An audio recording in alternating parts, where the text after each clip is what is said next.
Orang Judaism percaya bahwa Mesias itu akan turun di Yerusalem. Yes. Orang Kristen percaya Juru Selamat akan turun di Yerusalem. Islam Syiah dan Islam Sunni percaya bahwa Imam Mahdi begitu turun dari di Mekah.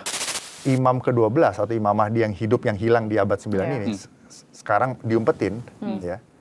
Karena dunia itu masih penuh dengan kezoliman, ketidakadilan. Sumber kezoliman dan ketidakadilan ini dipersonifikasi, namanya Israel. Mengenai apakah Prime Minister Benjamin Netanyahu masih hidup atau tidak, itu bisa saja sengaja dibuat kabur. Dan nanti ada multi-front konflik, bukan hanya di Middle East ya, bukan hanya di Iran, bukan hanya di Selat Hormuz, tapi juga bisa melebar ke Gibraltar, ke Suez, bahkan ke Laut Cina Selatan, dan Ukraina juga belum selesai dengan Rusia. Nah itu namanya perang dunia. Memang kalau kita lihat nuclear power di dunia ini sekarang ada 9. Akhirnya berbenturan. Nah makanya kondisi di Timur Tengah ini sudah flashpoint yang membuka terjadi perang dunia. Kalau nggak di-stop, kalau tidak dikontrol. Mereka juga mengakui kegagalannya gitu. Jadi somehow fiasko juga yang di Irak itu. Justru itu malah memperkuat Iran secara tidak sengaja. Karena kan milisi Syiah jadi punya basis di situ kan. Iya. Betul kan? Karena kan Irak itu kan Syiah. Sunni. Syiah. Irak itu Syiah. Sekarang? Dari dulu. Gitu. Udah ada pemimpin Sunni namanya Saddam Hussein, diktator, malah dijatuhin gitu. Ya kalau sampai bulan September aja belum selesai, malah kacau, malah semakin eskalatif, draining resource-nya Amerika. Itu chance-nya Republican menang lagi makin kecil kan. Dan Demokrat yang jadi ya Presiden Trump terancam gitu. Sementara si Iran berbeda, dia strategic patience atau strategic endurance warfare doctrine namanya. Dia perang berlarut lah, strategic patience. Rela susah, berani susah. Apalagi kesusahan ini sebagai bagian nanti datangnya, munculnya Imam Mahdi. Coba aja lihat siklus perang dunia dulu, habis Spanish flu. Berapa tahun tuh jaraknya? Habis itu perang dunia. Nah jadi habis COVID, ya lihat 5 tahun sampai 10 tahun. Paling cepat 5, paling lambat 10 tahun. Iya.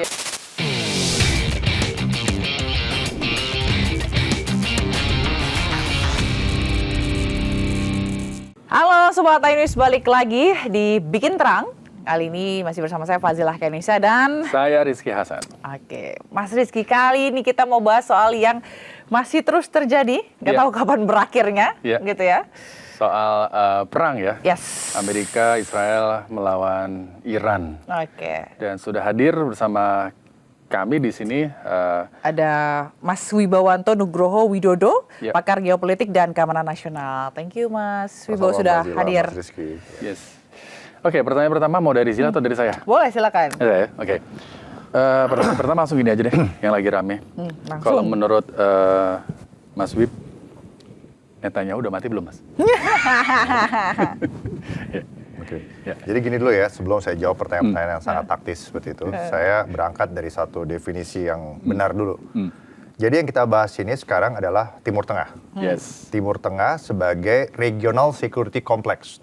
Nah, by definition, regional security complex itu adalah wilayah subregion, ya, atau wilayah region lah ya, di planet bumi, ya, yang mana mereka itu terdiri dari beberapa negara dan terpisah atau distinct dari region lain, ya, di mana di dalam kompleks ini terdapat yang namanya interaksi yang mendalam secara sejarah, politik, ekonomi, dan sosial.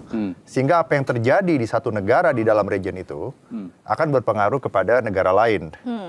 Dan yang namanya regional security complex itu pasti pernah menjadi partner atau terkena dampak atau berinteraksi ya dengan great powers. Ya. Dan regional security complex Timur Tengah ini adalah yang tertua di dalam peradaban manusia. Dan kalau terjadi apa-apa di situ, dampaknya global. Gitu.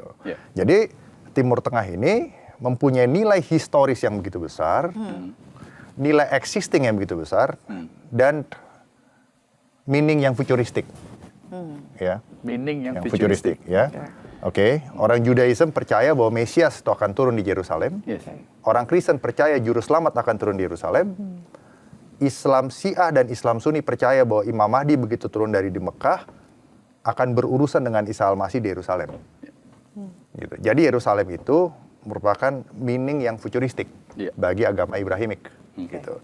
Dan di Timur Tengah ini terdiri dari 3 major stakeholders. Yang pertama adalah Arab, kedua Persian, dan ketiga Yahudi. Jadi kita harus memahami secara historis dan secara strategis sehingga bisa melihat apa yang terjadi di depan, futuristik gitu loh. Melihat pola yang terjadi sekarang dan memprediksi apa yang terjadi. Itu dulu tuh mengenai regional security complex di sini. Nah, sekarang saya mau membagi menjadi sebelum Masehi dan sesudah Masehi. Dan setelah sebelum Islam dan era Islam, dan setelah itu modern. Yang pertama itu saya bicara 5 menit, 7 menit sebagai fondasi kita untuk memahami. Ya. Jadi kalau kita bicara Persian, nah, Persian ini dulu pernah punya pemimpin namanya Cyrus the Great yang begitu hebat. Ya. Lahirnya 600 sebelum Masehi, meninggal 530 sebelum Masehi. Dikenal dari Cylinder Cyrus, ya, mempunyai kredensial sebagai pemimpin yang bisa menjaga kemajemukan di kerajaannya, ya, menjunjung tinggi kebebasan beragama, kebinekaan, dan dikenal sebagai pemimpin yang bijaksana, sebagai emperor yang tidak militeristik saja, walaupun tidak militeristik, walaupun mempunyai kekuatan militer yang kuat. Nah, long story short, dari 224 Masehi, ya, di mana yang terakhir itu namanya adalah kerajaan Sasanian Empire, yaitu masih Zoroaster, ya. Zoroaster waktu itu, ya. Tarik mundur sampai ke belakang, sampai ke Cyrus the Great, sampai ke Darius the Great. Itu diambil alih oleh Ibnu Rashidun dari kekhalifahan Abbasid. Jadi Sunni, Sunni, ya, 224 Masehi. Berjalanlah itu semua sampai 1501 jatuh kepada Empire Syiah. Itu, saya mau tekankan itu, 1501. Nah, Empire Syiah itu yang pertama adalah Safavid Empire. Nah, kemudian berganti lagi Afsarid Empire, berganti lagi ke Qajar dinasti, masuk ke eranya Shah Pahlavi, ya, dari tahun 1925 sampai 1979, dan masuk kepada eranya Khomeini. Nah, yang sekarang ini, yaitu rejim 79 kita sebutnya. Nah, dari 1501 sampai 2026 ini, belum pernah ada invasi di Iran gitu. Kalaupun ada perang Irak-Iran, tapi tidak invasi gitu, ya. Dan selama 3 kekaisar empire eksis tadi, 1501 sampai 1920, ya, 3 empire itu eksistensinya bersamaan dengan Ottoman Empire yang menguasai wilayah Timur Tengah. Yang Sunni gitu. Dan mereka juga dari Ottoman Empire belum pernah berhasil melakukan invasi ke wilayah Persia. Karena mereka mempunyai benteng alam yang kuat. Di barat, celah-celahnya susah dimasukin oleh tentara Ottoman. Dan di utara juga pegunungan yang itu berbatasan dengan Laut Kaspia. Nah, sehingga susah gitu. Nah, benteng alamnya kuat, tentaranya jago perang di wilayah hutan gunung. Dan rakyatnya juga cukup punya kebanggaan sebagai keturunan Persia, keturunan Darius Agung, keturunan Cyrus the Great gitu. Walaupun sudah menjadi Syiah. Dan mereka mempunyai doktrin Syiah yang cukup mengakar gitu. Yaitu tentang Mahdaviyat atau kedatangan Imam Mahdi yang ke-12 yang sudah hidup tapi tersembunyi somehow gitu. Di abad 9 kan hilang.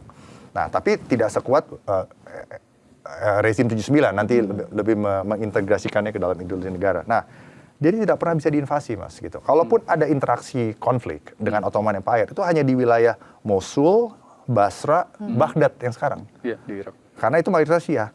Tapi bolak-balik tuh.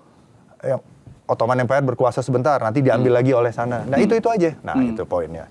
Nah, karena kalau kita lihat sekarang ini adalah pertarungan mantan superpower kan Persia. Jadi superpower itu dalam sejarah itu ada Assyrian kuno, Mesir kuno, Babylon kuno, Persian, Greece, zamannya Makedonia, Alexander the Great, Roman Empire, Byzantium, sampai ke Abbasid Caliphate, Ottoman Empire, British Empire. Ya, nanti di tengah-tengah itu ada Spanish Empire, Portugis, lain-lain gitu. Ya, jadi sementara sekarang kita bicara 1920 dulu, 1920 ya. 1920 itu yang wilayah Ottoman Empire dismantled. waktu itu memang karena pengaruh British Empire ya di situ kan. Jadi dikenal, pernah dengar nggak, Lawrence of Arabian? Lawrence of Arabian. Yeah. Jadi ya itu salah satu prajurit terbaiknya Inggris saat itu, berhasil membuat Ottoman Empire pecah dari dalam. Nah, singkat cerita ya tahun 20 itu selesai lah Ottoman Empire. Tetapi juga yang di wilayah Persia selesai juga, diambil oleh Shah. Reza Shah ya, Reza Shah yang adalah bapaknya dari Muhammad Reza Pahlavi. Nah, yang ini akhirnya menjadi Iran. Persia berubah nama tahun 35 menjadi Iran kan. Dia kata Aryan atau bangsa yang mulia. Di mana isinya 65% adalah orang Persia.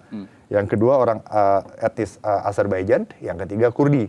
Dan total ada 7 etnis utama di situ, ditambah ada lagi yang minor 8 lagi, 15 lah gitu.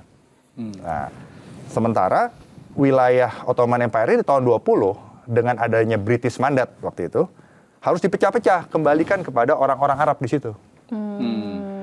Tahun 20 gitu kan. Nah, singkat cerita akhirnya tahun 48 pada saat Israel berdiri, nah, 48 Israel berdiri ya, itu Israel itu hanya mendapatkan 0,5% dari wilayah Ottoman Empire. Sementara 95% itu 5% ya, berarti 0, ya sedikit lah. Arab. Jadi tahun 48 pada saat Israel berdiri, itu ada 100 juta etnis Arab sudah punya negara masing-masing. Termasuk Palestina waktu itu? Tar dulu. Nah, Palestina di situ ada sisa 550.000. Sebagian memilih masuk ke Israel. Makanya di Israel itu banyak juga orang Islam. Ya kan? Banyak tentara Islam, politisinya, anggota senatnya. Nah, yang 500.000 ini ya mau di situ aja. Tidak mau ke negara-negara Arab dan juga tidak mau ke Israel. Nah, itu Allahu alam, rahasia ilahi. Kenapa begitu? Akhirnya menjadi duri dalam daging. Ya. Sementara fakta sejarah mengatakan bahwa orang Yahudi juga punya hak di situ. Karena kan Cyrus the Great juga dulu pernah mengembalikan mereka dari Babilonia ke Yerusalem gitu loh.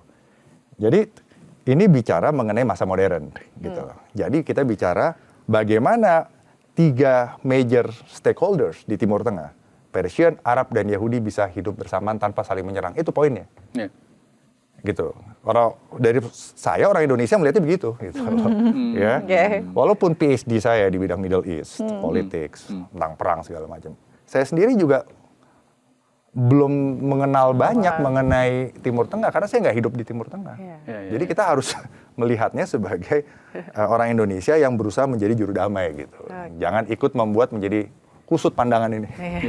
Nah, jadi harus bikin terang aja. Nah, sesuai dengan konteks.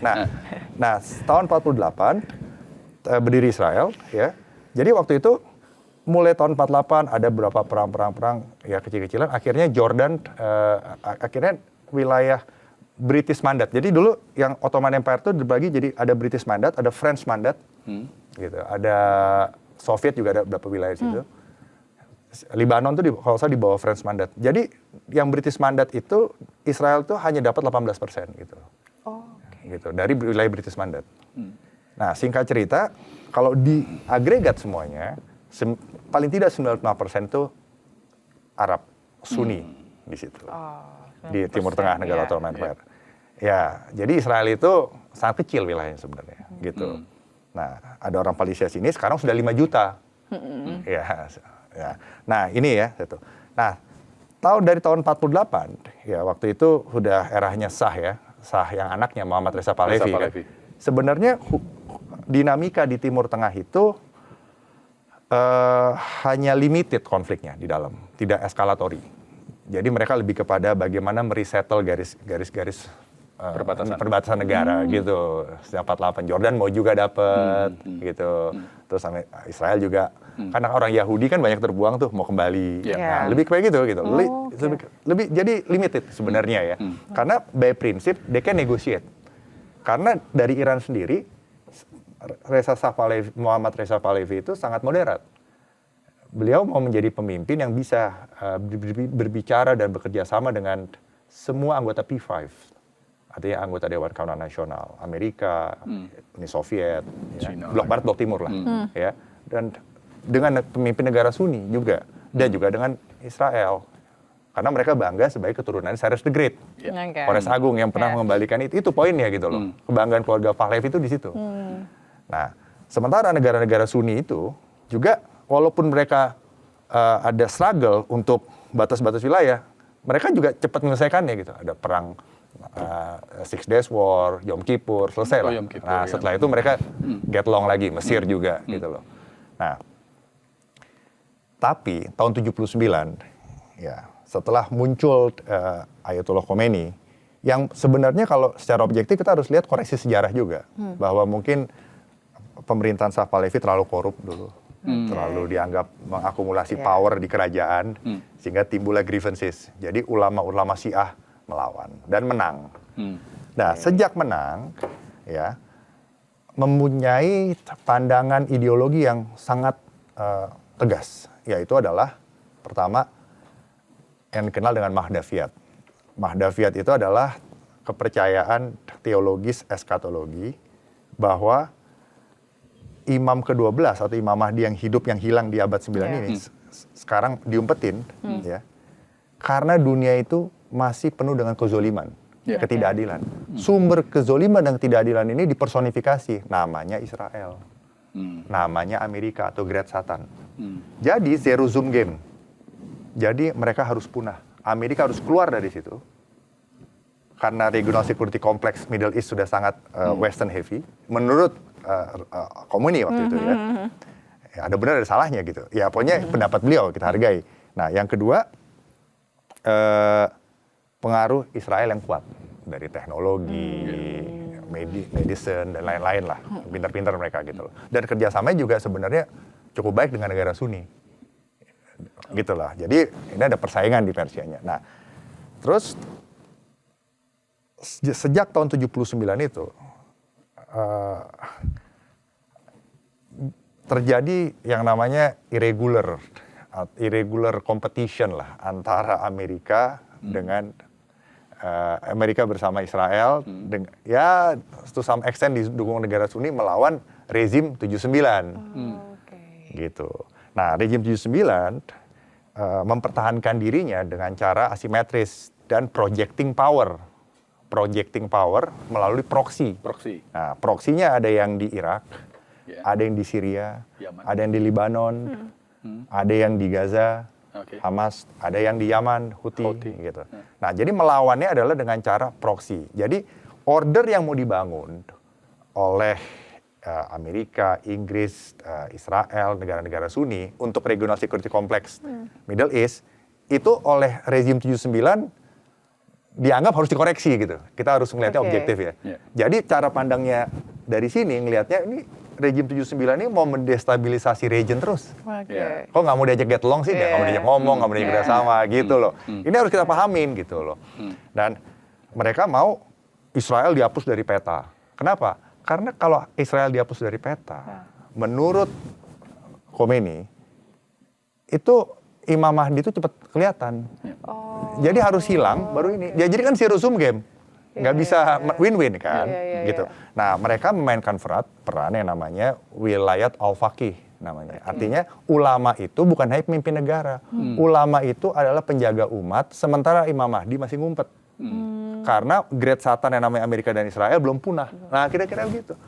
Jadi persaingan itu ya selama tahun 79 Mas, sampai tahun 2023 lah kadang-kadang. 2023 ya kemarin sebelum ada serangan itu ya. Itu namanya proxy war. Proxy war. Jadi Iran tuh tidak ada konfrontasi langsung. Tapi kalau Mas tanya Amerika, negara mana yang paling banyak membunuh warga Amerika? Jawaban mereka adalah Iran. Melalui proksinya. Gitu loh. Gitu ya. Nah itu ya. Tapi mereka melawannya itu dengan cara indirect juga. Nah gitu loh. Nah ini stage yang terjadi dari tahun 79 sampai tahun 2023. Proxy war. Nah meningkat ini selama 1 tahun terakhir. Eskalasinya ya. Meningkat menjadi limited direct war. limited direct war. Nah, yang limited direct war ini sekarang sudah mau naik ke tingkat ketiga. Namanya regional war. Nah, regional war ini sekarang sudah heating up. Proksi-proksi sudah siap melawan ya satu sama lain ya. Dan step 4, kalau great power lain involve langsung, Rusia, Cina langsung involve, dan NATO juga involve, nah, itu satu poin lagi perang dunia. Karena perang dunia itu by definition adalah perang yang melibatkan seluruh multifront, medan multifront di muka bumi ini. Dan melibatkan semua great power dan great power all out. Itu perang dunia. Nah, jadi sekarang 2 ke 3. Nah, kalau sampai 4, yaitu involvement dari great power secara langsung, ya, dan nanti ada multifront konflik, bukan hanya di Middle East ya, bukan hanya di Iran, bukan hanya di Selat Hormuz, tapi juga bisa melebar ke Gibraltar, ke Suez, bahkan ke Laut Cina Selatan, dan Ukraina juga belum selesai dengan Rusia. Nah, itu namanya perang dunia 3. Jadi dari 2 step lagi nih. Oke, 2 step lagi kemungkinan 2,5 step. Oke, dari 2,5 step tadi untuk menuju ke perang dunia 3, berarti ini hanya gini, perang dunia 3 pasti bakal terjadi. Ini hanya step yang akan dijalani untuk ke sana atau seperti apa? Ya, kalau kita menggali-gali kitab teologis ya, scripture lah gitu, Ibrahimik lah, baik itu Taurat, Injil, Quran, itu pasti ada jejak-jejak yang bisa dilihat arahnya ke sana. Namanya konflik Armageddon. Yang ini semua ada muatan mesianistiknya, gitu, akhir zaman. Ya, antara yang baik dan tidak baik akan berantem. Tapi sekarang kita sebagai manusia, kita bisa melakukan apa? Untuk menjaga perdamaian. Nah, jadi kenapa perang dunia ketiga ini belum terjadi? Kalau dari perspektif manusia, saya jelaskan dari perspektif manusia ya, ada 3 variabel. Yang pertama adalah pendekatan realis yang paling ekstrim, yaitu masih adanya kekuatan nuklir. Gitu ya. Jadi itu deterrence namanya. Dan yang kedua adalah pendekatan liberalis yang paling ekstrim, yaitu adalah yang dasarnya adalah teori termodinamika. Untuk kita hidup, kita harus exchange of energy. Masih ada interdependency, hubungan ekonomi dan lain-lain antara negara A dengan negara B. Sehingga akhirnya yang ketiga, yaitu pendekatan konstruktivis yang paling ekstrim. Ya sudah deh, manusia berpikir, kalau gitu kita self-restrain aja. Gitu loh. Itu 3 itu sebenarnya. Karena kalau kita realis yang ekstrim itu kan, dia pendekatan fisikanya adalah Newtonian. Jadi massa sama massa, negara tuh massa, ini negara, benturan gitu. Nah, supaya nggak benturan, mereka harus kuat satu sama lain. Nah, sehingga muncul yang namanya deterrence gitu, ya. Nah, tapi itu works untuk sekarang menahan, masih ada nuclear power, ya kan? Nah, masih nahan-nahan semuanya nih. Nah, tapi kalau yang kedua, benar juga, masih ada ketergantungan. Amerika sama Rusia pun juga masih ada ketergantungan, terus sama Cina juga masih ada ketergantungan kan. Yang ketiga, masih ada rasionalitas juga gitu. Nah, jadi itu yang menahan. Tapi menurut saya, skenario sekarang itu ada 3, Mas, yang terjadi ini sekarang ya. Yang pertama adalah deeskalasi. Jadi deeskalasi ini tapi tidak lepas dari tujuan politik ya. Karena tujuan politik Amerika dan Israel itu sekarang sudah bulat gitu.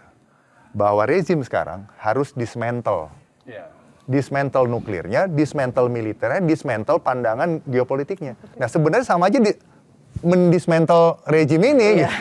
Ganti rejim, bahasa lainnya begitu. Nah, sementara mereka juga melihat nggak bisa, Amerika harus keluar kan gitu kan. Israel harus punah. Ya sudah zero sum game, nggak mungkin. Nah, jadi yang bisa dilakukan oleh Amerika sekarang dan pasti serius itu adalah tujuan politiknya mengganti rezim. Sehingga rezim yang terpilih nanti memenuhi kriteria, mendapatkan legitimasi dari rakyat Iran, 90 juta rakyat Iran, bisa get along dengan pemimpin Sunni Arab, bisa get along dengan negara P5, mau Rusia, mau Amerika, China, dan bisa get along dengan Israel. Itu yang diharapkan gitu loh. Idealnya begitu. Nah, selama belum sampai ke sana, yang ada adalah, menurut saya, adalah perang regional terbatas melibatkan proksi. Nah, Amerika terlibat di situ dari balik layar. Nah, Israel juga, karena sejarahnya Amerika dan Israel tidak pernah invasi ke Iran. Perangnya adalah seperti saya terangkan tadi, perang intelijen. Ya, perang tidak langsung. Nah, jadi mungkin ada persaingan di situ untuk apa? untuk winning the heart and mind, menciptakan kondisi untuk influence the mind of the society of Iran dengan tujuan winning heart and mind, dan akhirnya rakyat Iran lah yang memberikan legitimasi kepada rejim yang nanti eksis memerintah, mau rejim yang sekarang atau rejim yang ganti. Jadi sekarang rebutan heart and mind-nya orang Iran gitu loh.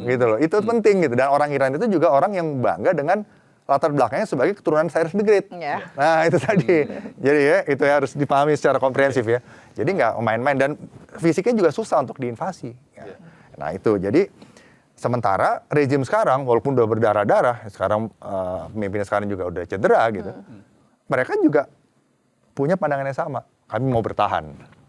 Dengan segala macam cara. Jadi asimetris dari strateginya kan. End state-nya beda. Amerika dan Israel pengen cepat, yang sekarang pengen bertahan. Pengen bertahan, ya nggak mau diganti. Apapun dilakukan. Jadi ends-nya berbeda, ways means-nya juga berbeda. Jadi ways and means-nya misalnya, ya Amerika pakai senjata-senjata mahal, mereka pakai drone atau pakai missiles, mungkin dibantu sama, saya nggak bisa nyebut di acara ini, sama great power lainnya mungkin yang get long. Ya yang pasti Iran punya kerjasama teknologi militer, pertahanan dan energi dengan Rusia. Dan Rusia dan China kan bukan satu camp dengan Amerika. Nah, satelitnya pun juga kan beda. Ini Mas tahu kan, maksudnya base-nya di luar ruang angkasa, satu International Space Station, satu lagi Tiangong. Ya, jadi sebenarnya kalau dari sini aja kita bisa lihat, pasti Iran juga dapat bocoran informasi intelijen dari satelit yang masapnya berbeda gitu. Jadi dunia itu fragmented sekarang. Nah, dunia yang fragmented itu harus bisa dipahami Indonesia dengan tepat dan benar, sehingga kita bisa bersikap gitu. Nah, memang kalau kita lihat nuclear power di dunia ini sekarang ada 9 yang paling yang memegang, ada 13.000 nuclear power lah, nuclear arsenal. Nah, sekitar 13.000. Yang pertama itu Rusia, kedua Amerika, ketiga Prancis, yang keempat Inggris, kelima Cina, setelah itu Pakistan, India, Israel, Korea Utara. Nah, Iran pengayaan, tapi sekarang posisi Amerika dan Israel nggak boleh lagi ada pengayaan, full nol, semua nol, ya jadi udah zero sum game. Nah, ini penting untuk kita pahamin, sehingga orang Indonesia itu menurut saya, pemerintah Indonesia juga harus punya akses yang equal kepada Persian, kepada Arab, kepada Yahudi. Oke, berarti sekarang posisinya atau sikap kita menurut Mas Wib udah benar, udah tepat belum? Sikap siapa nih? Indonesia dong, pemerintah dong. Dengan masuk ke BOP iya, itu. dengan BOP, dengan mau menjadi juru damai, mengajak negara-negara lain untuk menyepakati kedamaian perdamaian ini. Menurut Mas Wib udah benar belum sikap yang diambil pemerintah? Susah ya. Harus ada 3 kelompok tadi itu ya. Kalau dijelasin tadi. Damai gitu ya. Iya. Jadi sebenarnya kita untuk dengan tujuan mulia supaya Palestina mempunyai negara sendiri gitu, orang-orang 5 juta orang ini, kita harus paham semuanya. Karena gini ya, Israel sekarang, ya, yang sekarang nih ya, sebenarnya bukan yang sekarang sih ya, Israel secara umum lah gitu. Mereka tuh percaya gitu ya, punya keyakinan, yang mungkin sudah diuji secara intelijen ya. Kalaupun negara ini, Palestina berdiri, rejim Iran masih seperti sekarang, menurut mereka ya, itu akan menjadi basis serangan kepada Israel. Gitu loh. Jadi nggak ada habisnya nih, kecuali ini ganti dulu. Nah, tetapi Iran bilang, alasan aja tuh. Emang nggak mau ngasih kok. Basis serangan kepada Israel melalui proksinya melalui negara Palestina yang berdiri. Bukan melalui proksi Hamas. Ya, gini, Hamas bisa aja berdiri di negara Palestina kan, sama seperti Hezbollah berdiri di Lebanon dan bahkan lebih kuat dari pemerintah Lebanon. Teman saya berapa jenderal dari kasatnya Lebanon, teman sekolah saya, ya dia ngeliat Hezbollah ya sama powerfulnya gitu dengan pasukan yang dia pimpin gitu. Teman sekolah saya. Jadi maksud saya, kalaupun Palestina berdiri, menurut Israel, selama rejim Iran masih sekarang, itu dia akan bikin jadi Hezbollah jenis baru. Tapi menurut Iran, kamu alasan aja. Emang nggak mau ngasih buat Palestina. Jadi ini adalah eksistensial, dialektiks yang kita harus hati-hati gitu. Karena orang Indonesia pada prinsipnya kita adalah middle power yang cara pikirnya itu tidak bisa sama dengan great power. Karena great power itu cara pikirnya bukan Ya gini, cara pikir great power itu offensive realis. Cara pikir kita itu defensive realis. Bedanya di sini, Mas. Defensive realis itu melihat begini, dunia itu anarki, ya. Karena struktur yang anarki ini, mau nggak mau kita tuh harus mempertahankan diri kita dengan berdiri di atas kemampuan kita. Tetapi cukup saja kita menjaga supaya kita tidak diserang. Sementara kalau offensive realis adalah mindset yang dimiliki oleh great powers.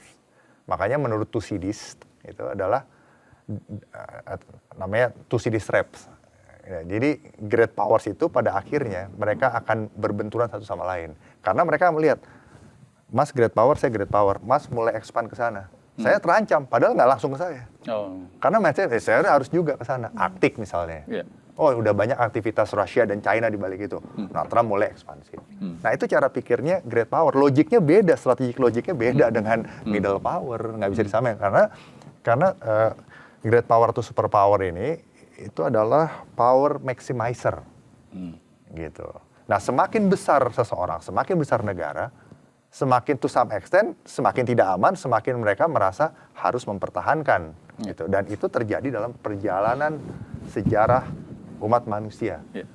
Makanya great power, super power itu selalu naik, akhirnya turun lagi. Dan selama 5 abad terakhir, terdapat 16 interaksi antara ruling power dan rising power. Dari zamannya Ottoman Empire lah, 1500-an sampai sekarang. 16 interaksi. Ada British Empire, ada Dutch, ada Portugis, ada British, apalagi itu Spanish. Terus termasuk perang dingin ya. Itu 16, Mas. 4 berakhir tanpa perang terbuka, termasuk perang dingin. Tapi 12 berakhirnya harus dengan perang terbuka. Berarti kalau dilihat dari general pattern aja, statistically speaking, ya, secara statistik 75% chance bahwa pada saat ruling power ditantang rising power, pecahnya menjadi perang terbuka. 75% sejarah.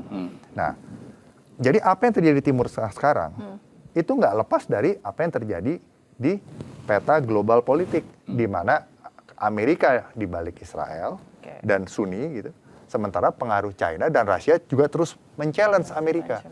Nah, sehingga secara pragmatis siapa yang berhadapan dengan Amerika akhirnya menjadi teman kami gitu kan. Nah, kan begitu kan. Nah, akhirnya berbenturan. Nah, makanya kondisi di Timur Tengah ini sudah flashpoint yang membuka terjadi perang dunia kalau nggak di stop, kalau tidak dikontrol. Karena dua setengah, karena sudah dari limited direct war mau berkembang menjadi regional war, walaupun sekarang itu masih dalam tahap 2,5 menurut penilaian banyak pihak gitu ya. Nah, pada saat ini regional war terjadi, artinya negara-negara Sunni dan Syiah Iran terlibat ya. Terus NATO mulai involve secara limited. Nah, itu udah bisa dikatakan level 3. Level 4 itu pada saat Rusia mengatakan kami involve terbuka. China, ya udah itu tinggal kita panasin dikit jadi ngeri tuh. Iya, the question is how to stop it. How to stop it, gimana caranya? Enggak, kalau kayak gitu kan saya jadi ingat yang beberapa bulan lalu Pak Prabowo pidato kan, bagaimana kemungkinan perang dunia ketiga, kemudian adanya kemungkinan penggunaan senjata nuklir. Itu apa yang disampaikan Pak Prabowo itu menarik juga sih. Akan ada ancaman nuklir winter waktu itu bilang ya. Ya itu benar, dalam perspektif pertahanan itu kan sebenarnya gini, kalau realis berpikirnya damai itu sementara, Mbak. Sementara liberalis berpikir perang itu sementara, nanti bisa damai gitu. Jadi ada saatnya berdamai, ada saatnya berperang. Untuk damai harus perang dulu. Untuk damai siap perang. Bukan harus perang dulu. Harus siap perang. Harus siap perang gitu. Nah, yang Pak Prabowo sampaikan, Presiden Prabowo sampaikan adalah siaplah pada kontingensi terburuk. Karena pada saat ada perang nuklir itu, pasti negara yang seperti Indonesia, non-alliance, theoretically speaking, secara teoritis, termasuk aman. Yang kedua, kita harus berdiri di atas yang namanya strategic autonomy. Strategic autonomy itu konsep Eropa dulu. Sebenarnya strategic autonomy ini gini, Mbak. Negara itu diharapkan mempunyai otonomi bebas mau bertindak apapun di tingkat dunia gitu. Gitu. Walaupun tidak ada yang 100% strategic autonomy. Gitu. Nah, tapi kuncinya strategic autonomy adalah kekuatan ketahanan nasional di dalam. Yang dapat dilihat perwujudannya dalam bentuk stabilitas. Dan negara itu sebagai bangsa solid dan mampu bertahan di masa damai dan pada saat terjadi kontingensi yang tidak baik, yaitu masa perang paling ekstrimnya. Nah, jadi mau bicara strategi otonomi, apapun retorika yang mau kita sampaikan, kembali lagi, sekarang kita kuat nggak sebagai bangsa? Solid nggak? Solid lah ya. Solid nggak? Fiskal kita kuat nggak? Energi kita kuat nggak? Teknologi kita kuat nggak? Bagaimana kalau kita nanti tidak bisa mengakses listrik? Kita tidak bisa mengakses kebutuhan pangan yang cukup karena rantai supply terganggu karena perang. Bagaimana dengan kesehatan fiskal kita? Apakah kita masih bisa minta pinjaman dari luar? Nah, itu hal-hal seperti itu maksudnya ketahanan nasional. Makanya kondisi seperti sekarang ini memang ketahanan nasional harus kuat, national defense harus kuat, foreign policy juga harus kuat. Nah, foreign policy itu kan ada 6 foreign policy itu kan ada 6 komponen tuh, Mas. Yang pertama itu adalah orientasinya mau apa sih? Indonesia itu mau merevisi dunia, mau wait and see aja, enggak. Atau mau ngikut, jadi mau bandwagon, mau ikut kekuatan besar, mau balancing atau hedging. Nah, Indonesia itu hedger, jadi bermain dengan semua. Itu prinsip satu tuh. Prinsip yang kedua adalah ancamannya apa? Buat Indonesia itu sebenarnya kalau terjadi instabilitas di Indo-Pasifik, itu ancaman besar. Karena akan mengganggu kehidupan normal di masa damai. Gitu. Apalagi Indonesia itu kakinya banyak di mana-mana dan tidak ada aliansi. Ada plus, ada negatifnya. Yang ketiga, instrumen yang paling diutamakan dalam foreign policy Indonesia apa? Kalau negara great power, super power itu militer di depan biasanya. Tapi kalau kita diplomasi. Nah, militernya menyesuaikan dalam upaya diplomasi negara di luar gitu. Nah, jadi postur pertahanan dibangun untuk upaya diplomasi. Terus yang berikutnya adalah konsistensi dan message yang kita sampaikan. Kita konsisten nggak? Kita mewujudkan Timur Tengah yang damai, ya solidaritas dengan Palestina misalnya. Nah, kita konsisten nggak itu? Nah, konsistensinya itu harus ditunjukkan dengan signaling yang jelas. Nah, misalnya upaya presiden-presiden terdahulu melalui cara-cara yang rule based, multilateral, belum berhasil, Presiden Prabowo mencoba masuk lewat BOP. Nah, itu harus bisa dimaknai dengan jelas oleh tidak hanya audiens internasional, tapi publik itu harus dijembatani oleh komunikator yang bisa mengerti. Sebenarnya BOP ini tidak berbahaya untuk national interest Indonesia, kalaupun itu pikiran presiden ya. Kan presiden-presiden gitu. Nah, itu harus disampaikan gitu loh. Nah, dengan benar, dipahami dengan benar, disampaikan dengan benar, dimengerti dengan benar, karena foreign policy itu bisa eksis, bisa bertahan kalau domestik mendukung, Mas. Nah, menarik tuh soal BOP.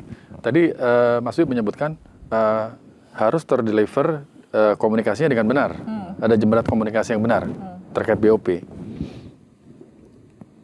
Berarti sekarang belum benar. Karena banyak, kalau kita lihat di sosmed nih ya, berkaca di sosmed, itu kan banyak yang protes soal keikutsertaan Indonesia di BOP. Ya, mungkin aja. Mungkin aja bisa begitu. Jadi sebenarnya BOP ini kan kategori kalau dalam terminologi international politics, international relations, itu namanya minilateral, Mas. Jadi kumpulan beberapa negara yang secara kasuistis berkumpul untuk menyelesaikan satu permasalahan. Nah, sifatnya itu lebih ad hoc. Institusionalisasinya masih rendah. Gampang masuk, gampang keluar. Seperti BRICS, seperti Quad. Tahu Quad ya? India, Australia, Amerika, Jepang. Seperti AUKUS, Amerika, UK, Australia, Amerika, UK. Nah, jadi nggak ada bedanya sebenarnya gitu dengan. Tapi BOP ini karena personanya Presiden Trump ya yang dominan itu bisa disalah tafsirkan. Jadi gini, BOP ini minilateral. Bisa dijelaskan secara normatif. Ini minilateral biasa kok. Tapi bisa juga dijelaskan dari perspektif kalau di politik namanya adalah pendekatan perilaku, behavioral approach ya gitu. Jadi pendekatan behavior. Nah, contoh misalnya orang kan rakyat kan lihat BOP ini apa sih? Satu, yang kedua kenapa kita harus bergabung ke BOP? Yang ketiga BOP ini kenapa harus mengumpulkan resource dari anggotanya? Terus yang keempat kenapa BOP ini didominasi oleh presiden dari negara yang secara de facto, walaupun semua negara itu setara, adalah negara great power. Yang berikutnya, BOP ini sendiri sikapnya untuk Timur Tengah bagaimana. Nah, hal-hal seperti itu lebih dipahami sebagai perilaku gitu loh, behavior. Jadi behaviornya, bagaimana presiden kita menyikapi keberadaannya di BOP gitu loh. Nah gitu, termasuk juga akhirnya dikait-kaitkan ke ART yang kemarin. Perjanjian, kenapa ditandatangani 1 hari sebelum keputusan court. Nah, jadi ini hal-hal seperti ini perlu dijelaskan aja sebenarnya. Karena BOP sebenarnya nggak ada yang gini ya, kalau itu tujuannya untuk mendeter supaya great power itu tidak ribut, kan baik. Ya. Kalau misalnya itu untuk keuntungan kemajuan pertahanan Indonesia, kan baik. Ya. Kalau itu tujuannya untuk supaya Presiden Prabowo, presiden kita, negara kita, bisa langsung mempunyai komunikasi informal langsung kepada pemimpin-pemimpin yang ada di great power di situ, di mana itu juga banyak negara Islam juga, kan bagus. Nah, yang negative side dari any policy itu selalu ada, itu yang perlu diantisipasi. Dan rakyat itu perlu diberikan pengertian yang benar. Lebih pada itu aja sebenarnya. Gitu. Nah, ya karena kalau terlalu sentris kepada satu negara, terus terbawa, itu yang menjadi concern banyak pihak, Pak. Yes. Betul. Ya, gitu kan. Nah, itu poinnya. Karena institusionalisasinya kan masih lemah. Bukan PBB kan. Iya. Gitu. Nah, jadi itu aja sebenarnya. Jadi Itu Mas Rizky. jadi sama aja, Mas. Jadi kita itu kan tergantung how we deal dengan means yang kita miliki. Ya, oke.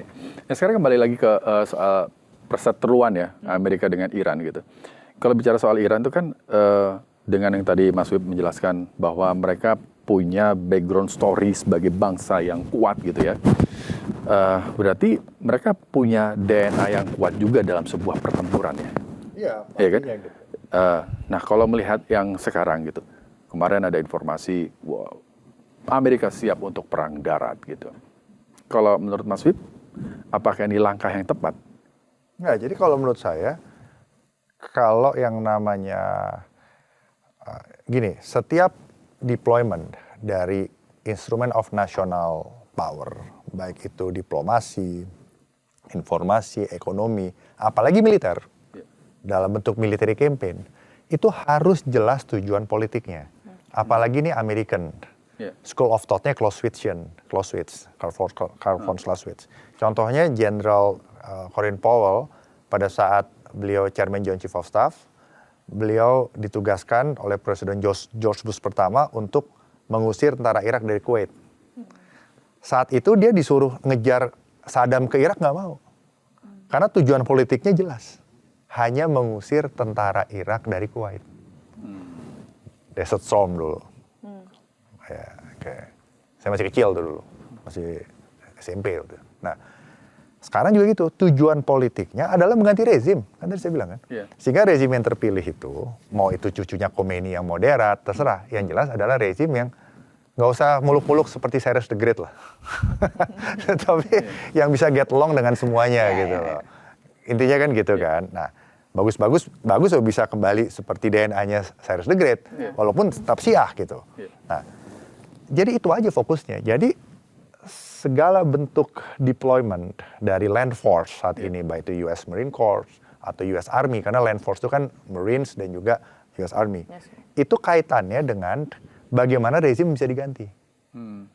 Bukan hanya sebagai conventional power yang sifatnya menjadi opposing force. Oh, saya mau masuk, saya mau ganti pemimpin, saya mau rubah negaranya, bukan seperti itu gitu. Nah, makanya yang dilakukan itu sekarang deployment ya, itu merupakan pendapat saya dan banyak orang juga, itu classic deterrence, memberikan pesan bahwa we are strong enough to change the situation.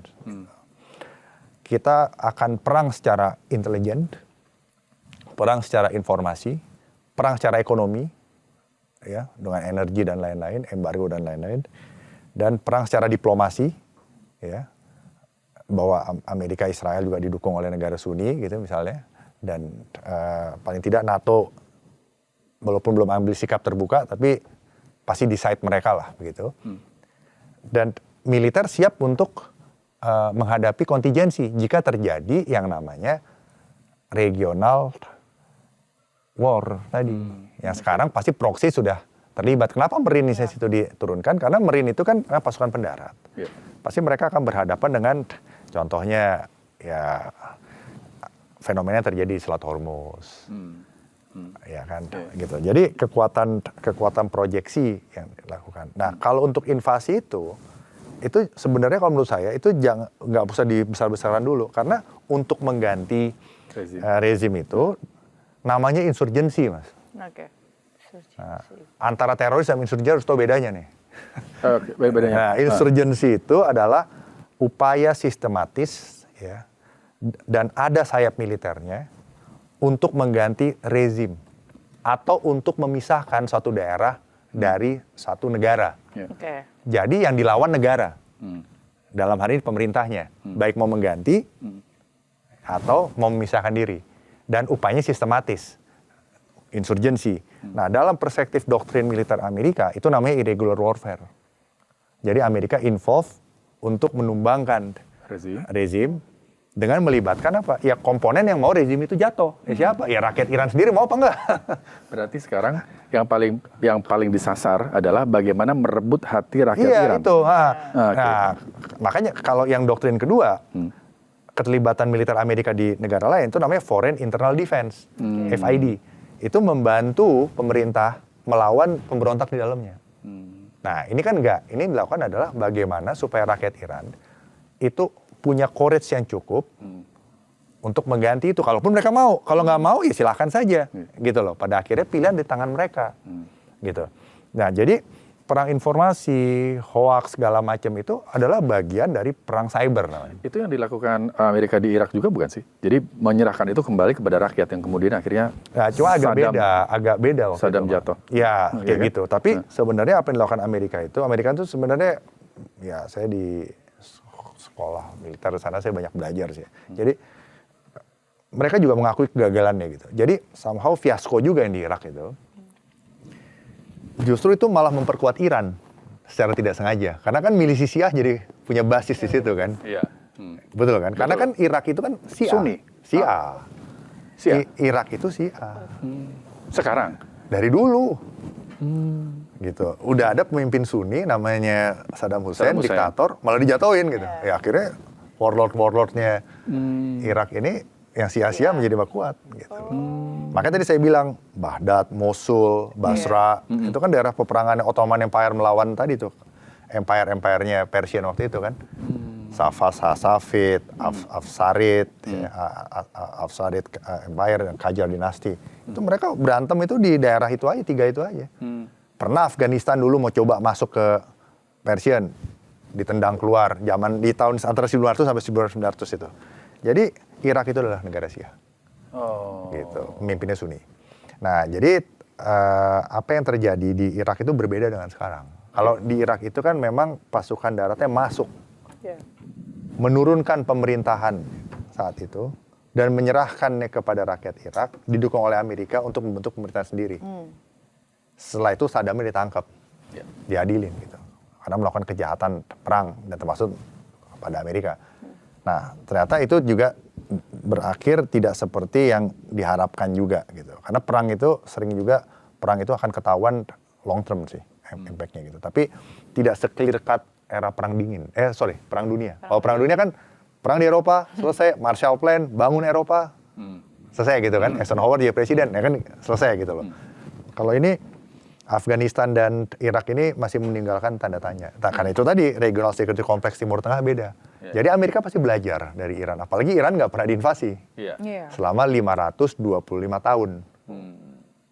Yang terakhir menginvasi Iran itu ya itu tadi si siapa? Yang 1501 itu Empire Safavid ngambil alih gitu loh. Jadi Iran itu hanya bisa diganti selama 525 tahun itu dengan organ dalam sendiri. Harus pakai organ dalam gitu. Nah, mereka bangga kan. DNA superpower lah. Iya.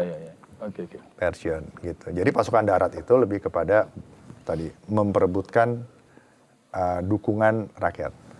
Termasuk juga mendemoralisasi tentara Iran kan. Dan memberikan moral tambahan courage kepada penduduk Iran kan. Nah, ini ya kondisinya begini sekarang. Oke, ini belum dijawab sepertinya pertanyaannya Mas Rizky tadi yang pertama. Sebenarnya Netanyahu itu sebenarnya masih hidup atau sudah meninggal? Videonya macam-macam. Iya, video macam-macam. Kita lihat ya sekarang viral di mana-mana. Nah, itu bisa jadi juga sebagai sebuah perang juga ya.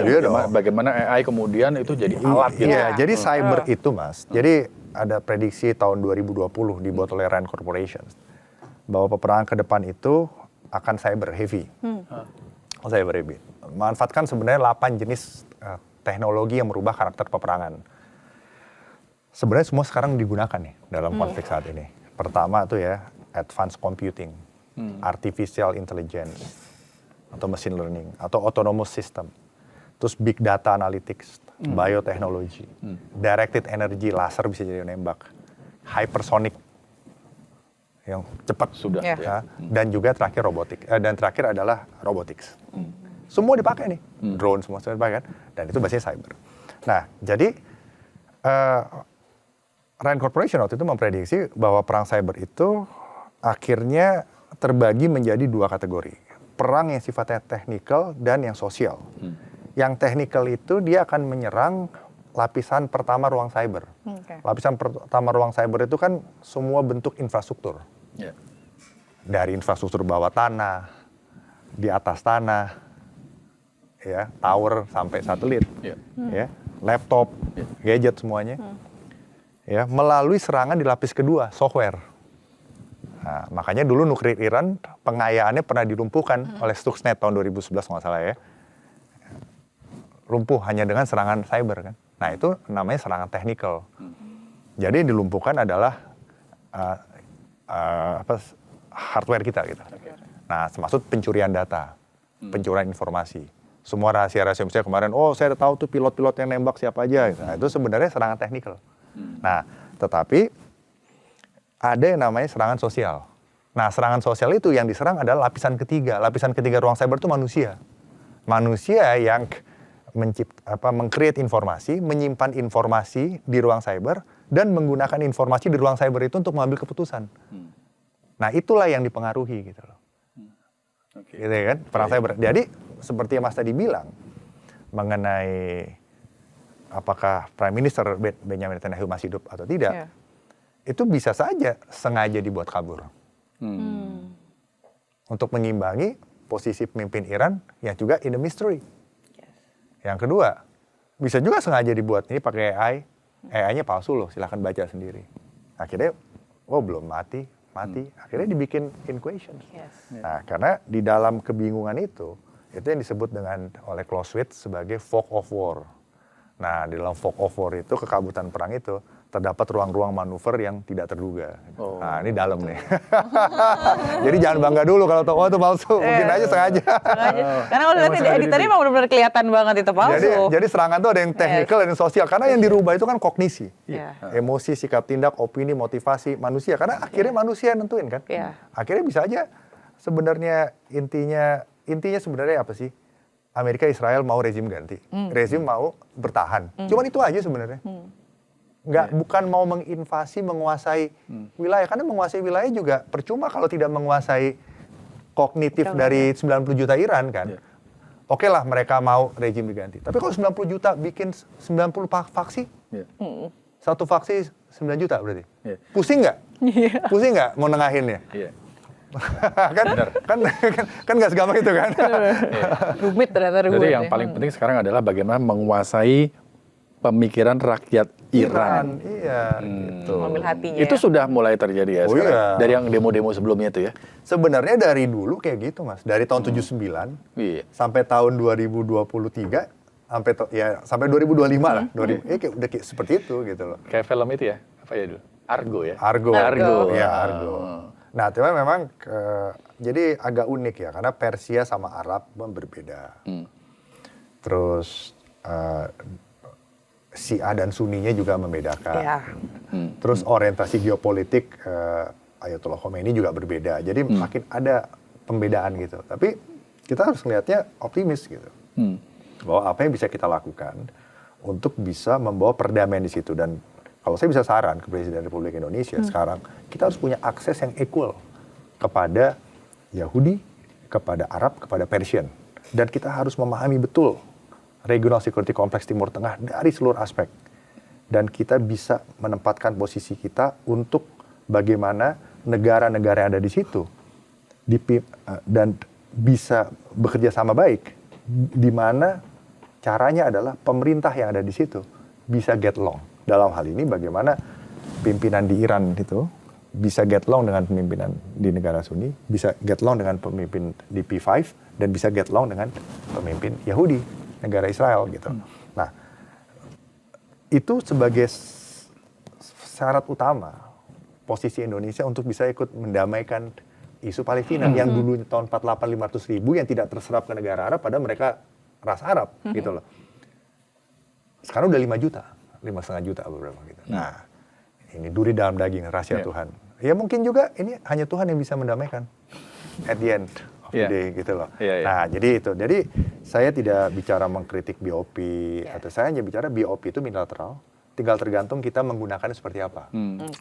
Jadi rakyat juga tenang aja gitu. Tapi pemerintah juga punya kewajiban untuk menjelaskan dengan benar. Sehingga foreign policy yang tadi ada 6 elemen itu bisa mendapatkan konsen dari publik. Dan publik itu diberikan pengertian, harus ada yang bisa menjelaskan dari perspektif ketahanan nasional Indonesia, apa untungnya segala macam. Sehingga tidak ada yang bisa ngebantah lagi. Gitu. Oke.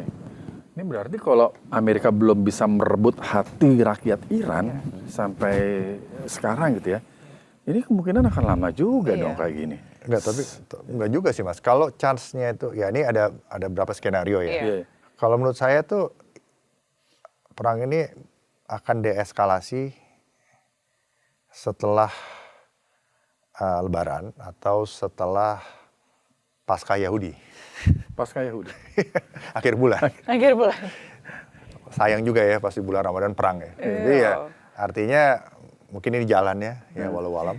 Jadi deeskalasi. Tinggal sekarang yang tersisa adalah peperangan limited di region yang harus dikontrol. Proxy masih akan bermain. Yang satu pengen cepet ganti, yang satu mau bertahan. Nah, itu menurut saya. Nah, tetapi bukan berarti ini langsung bisa ditinggalkan gitu aja ya, bahwa oke gitu.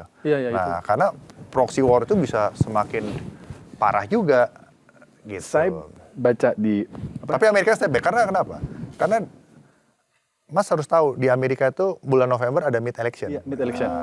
Itu. Ya kan, Kongres itu, lower house-nya, House of Representatives, 400 sekian pemilu ulang semua.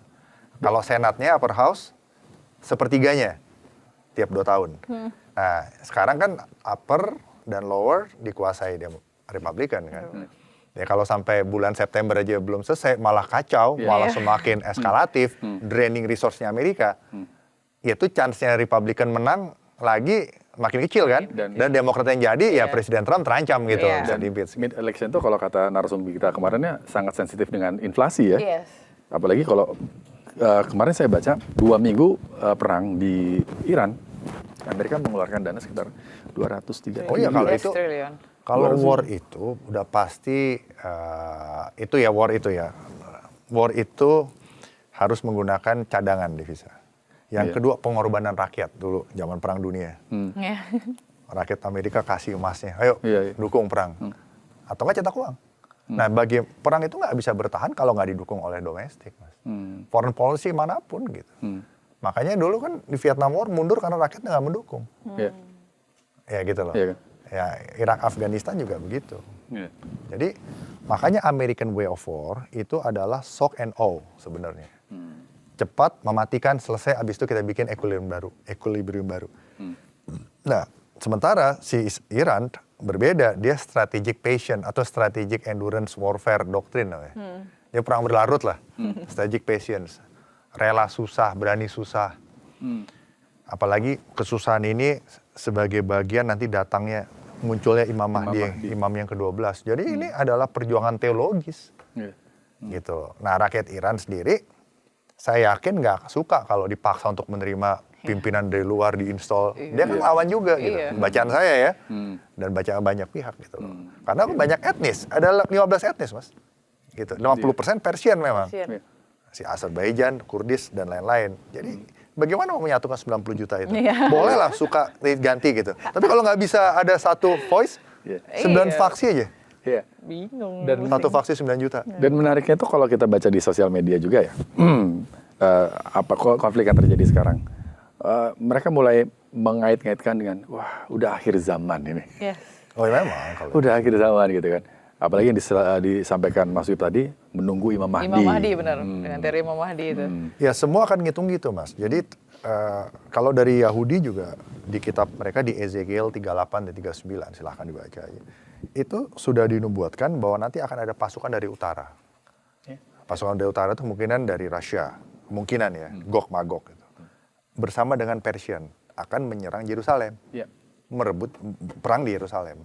Nah, dari penafsiran teologis yang sudah menjadi ideologi negara Iran versi Revolusi 79 juga mirip seperti itu, gitu loh. Cuman bedanya Israel harus dimusnahkan dulu, sehingga pada saat Imam ke-12 muncul kita bisa sama-sama mengatasi keadaan di Yerusalem.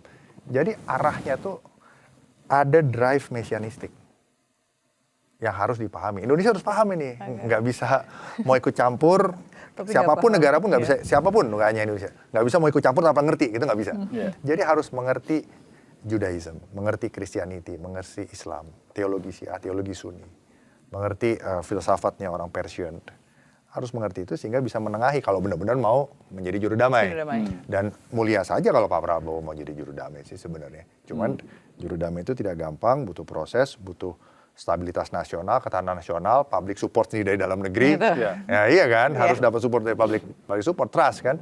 Dan juga bersama-sama negara lain gitu. Ya bersyukur kalau apa yang disampaikan Mas Wib tadi, ya prediksinya setelah Lebaran deeskalasi ya. Jadi karena tapi deeskalasi itu karena gini, minyak itu sekarang udah 103 ini ya per barel ya sekarang ya. Sudah mulai. Jadi ada satu prediksi gini Mas. Sekarang itu chance untuk deeskalasi dan masuk ke dalam skenario perang terbatas regional itu 40% lah. 40%. Ada satu general view lah di kalangan internasional gitu. 40. Tapi kalau ini gagal gitu, ini bisa menjadi perang dunia tapi skala awal. Level 3 tadi saya bilang. Level 3. Jadi regional warfare ini, saya hati-hati juga ngomongnya nih, regional warfare ini menjadi tidak terkontrol dan mengarah kepada perang dunia gitu ya. Itu chance-nya itu bisa, kalau sekarang mungkin perang dunia itu baru 20% dalam waktu 1 tahun. Mungkin dari 1 sampai 5 itu chance-nya bisa meningkat jadi 30% gitu.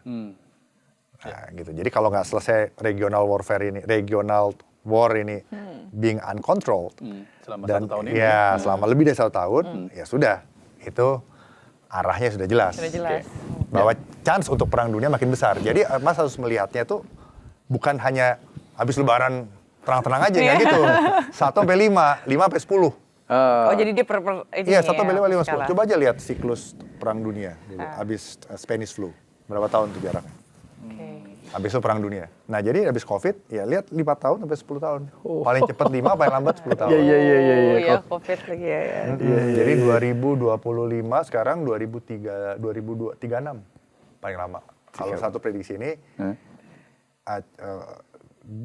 global scale warfare atau perang dunia, itu chance-nya mencapai di atas 50% menurut beberapa prediksi. Kalau di atas 50%? Di atas 50% itu chance-nya gitu. Di atas 50% dengan asumsi sekarang teh eskalatory. Kalaupun itu reda, ya Amerika step back, terus Iran tidak nyerang lagi, tapi tetap ada regional konflik di situ. Makanya akan ada perang. Nah, bagaimana perang regional itu bisa terkontrol, itu poinnya. Karena proxy udah banyak. Proxy Iran udah banyak, dan proxy-nya Iran itu semakin determined. Dan Iran itu susah juga diinvasi karena ada tentara namanya tentara Artes di situ. Tentaranya Shah Pahlavi. Jadi fokusnya tuh teritorial aja. Dia traditional army.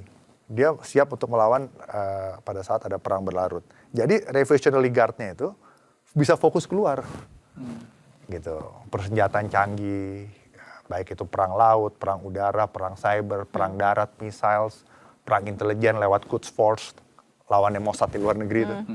Itu bisa fokus dikerjakan oleh Revolutionary Guard.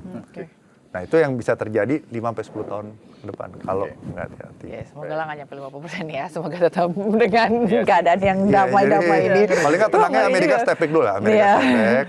Negara Mau nggak step back? Iya, masalahnya pertanyaannya itu. Mau nggak step Tapi back kalau udah Amerika? didengerin soal apa, mau pemilu dan apa, iya mid election dan November segala nanti ya. macam dengan perhitungan-perhitungan mereka yang mungkin harusnya ya harusnya. Ya ini udah Maret. Iya. Ya tinggal berapa bulan Iya. Ya kan harus. Ya makanya. Tapi saya punya satu pertanyaan terakhir. Oke. Melihat apa yang terjadi di Iran, kemudian di Amerika, Indonesia harus siap dong. Karena kemarin Pak Prabowo harus bilang harus siap dengan segala kemungkinan. Yes. Segala kemungkinan itu ya macam-macam. Ekonominya, militernya. Kalau Mas Wib lihat sekarang Indonesia ini militer lah. Militernya sekarang apakah sudah cukup siap? Siap itu ya siap dengan segala macam kemungkinan. Bagaimana standing militer Indonesia di ASEAN? Ya jadi prinsipnya ini kembali ke postur pertahanan. Ya. Postur pertahanan itu adalah bicara mengenai bagaimana militer itu disiapkan untuk dapat dideploy di dalam setiap time frame kondisi, baik kondisi damai, kondisi krisis, kondisi perang. Dan tugas militer, termasuk militer Indonesia, itu ada 3 sebenarnya. Pertama tuh Homeland Defense. Jika kita menghadapi invasi seperti yang kita lihat sekarang, serang-serangan ini, segala macam kita lihat lively ya, kita siap. Yang kedua adalah tugas di dalam masa damai, Homeland Security.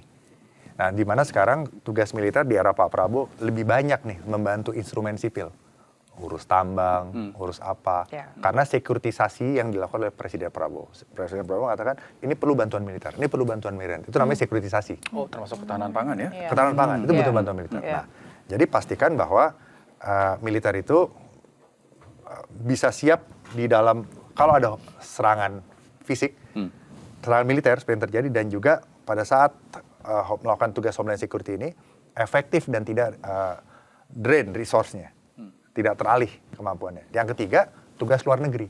Tugas luar negeri selama ini Indonesia itu ada di bawah PBB sebagai peacekeeping, bukan peace enforcing. Nah sekarang coba di BOP kalau jadi di deploy ke Gaza, itu nanti perannya lagi diperbincangan apakah itu peacekeeping atau ikut enforcing. Tapi Hamas sudah bilang jangan ikut-ikutan. Iya. Nanti kan sebenarnya TNI berhadapan dengan Iran secara tidak langsung. Jadi kembali lagi, kalau Indonesia harus siap secara militer itu, di masa damai ini sekarang, militernya harus bisa siap menghadapi skenario. Kalau ada perang, pasti kita akan kena imbasnya, sedikit banyak. Baik itu jalur di Selat Malaka, karena kan jadi flashpoint dari great power yang terlibat, ya kan? Bagaimana kita ngatasin itu. Terus yang kedua, mungkin ada misal yang jatuh. Nah itu, ya kan, Australia, China kan lewat Indonesia tuh. Nah itu misalnya, Korea Utara juga mau ke Middle East kan lewat Indonesia tuh. Nah, terus yang berikutnya adalah kita sekarang harus punya ketahanan nasional yang kuat. Nah, ketahanan nasional yang kuat itu salah satunya adalah public trust kepada government. Dan pengelolaan governance yang baik, yang benar, yang efisien gitu. Karena itu bicara mengenai public trust, bicara mengenai resource yang digunakan tidak terbuang. Nah, kita harus siapkan fiskal kita juga. Fiskal masa damai dengan fiskal masa perang beda. Beda. Dan semua kebutuhan untuk kehidupan normal itu bagaimana tetap bisa terjaga baik. Dan hubungan luar negeri juga. Nah, karena hubungan luar negeri itu nanti terkait dengan apa yang kita bisa dapatkan pada saat terjadi perang. Nah, kita tidak terlibat langsung, tetapi kita juga harus memastikan kita juga tetap dipercaya oleh semua orang yang sedang berperang gitu loh. Nah, bahasa baiknya adalah bagaimana kita mengambil keuntungan di tengah-tengah keributan di tengah dunia ini. Okay. Nah, sisi lainnya bagaimana kita juga bisa berusaha untuk mengamankan diri kita sendiri. Nah, rakyat Indonesia, penduduk itu juga harus militan. Siap nggak kalau ada nuklir? Jangan cengeng misalnya. Terus mau nggak mendengarkan pemerintah? Respect nggak? Nah, terus yang ketiga, mereka disiplin nggak untuk menjaga stoknya? Jadi rakyatnya harus militan gitu loh. Oke. Nah ini harus dilakukan gitu loh. Nah sehingga apapun dilakukan baik itu menyiapkan tentara untuk homeland defense, menyiapkan tentara untuk membantu institusi sipil saat ini di era damai, dan pada saat menugaskan tentara ke luar negeri, itu semua harus dipikirkan bagaimana akhirnya mendukung ketahanan nasional jika terjadi perang dunia ketiga. Baik 1 tahun, 5 tahun, atau 10 tahun lagi nih. Dari tahun 2026 nih kita bicara sekarang nih. Yeah. Gitu. Nah itu yang harus disiapkan gitu loh. Oke. Dari saya sih itu. Oke. Ya, Wow. ya harus siap. Benar. Harus siap dan harus disiplin ya. Harus militan. Harus militan. Harus militan. Dan ya pemerintah harus dipercaya Iya. jika ada komunikasi yang baik. Ya, gitu ya. Kuncinya communication is key. Komunikasi yang Bikin baik. terang. Bikin terang. Karena komunikasi yang baik itu bikin terang. Benar-benar. Oke. Komunikasi. Terima kasih banyak. Ya, kita Mas, dapat insight banyak. Yes. Jadi udah terjawab belum tadi Prime Minister Netanyahu? Biar kabur lah ya. Jadi nggak terang. Jadi masih ini ya, masih abu-abu. Oke. Oke, thank you Mas Wibowo Nugroho Widodo, pakar geopolitik dan keamanan nasional telah bikin terang hari ini. Semoga dari masyarakat yang sedikit khawatir mungkin agak lebih tenang begitu ya dengan mendengarkan penjelasan dari Mas Wib tadi gitu ya. Itu tadi kuncinya, kita harus bisa jadi rakyat yang militan. Iya dong, harus ya. Benar. Oke, itu dia tadi Sobat Idris bikin terang kali ini. Saya Fazila Kairisa. Saya Rizky Hasan, terima kasih dan Sampai jumpa. Oke, makasih Mbak. Thank Gimana? you. Bagus. Terima kasih. Oke.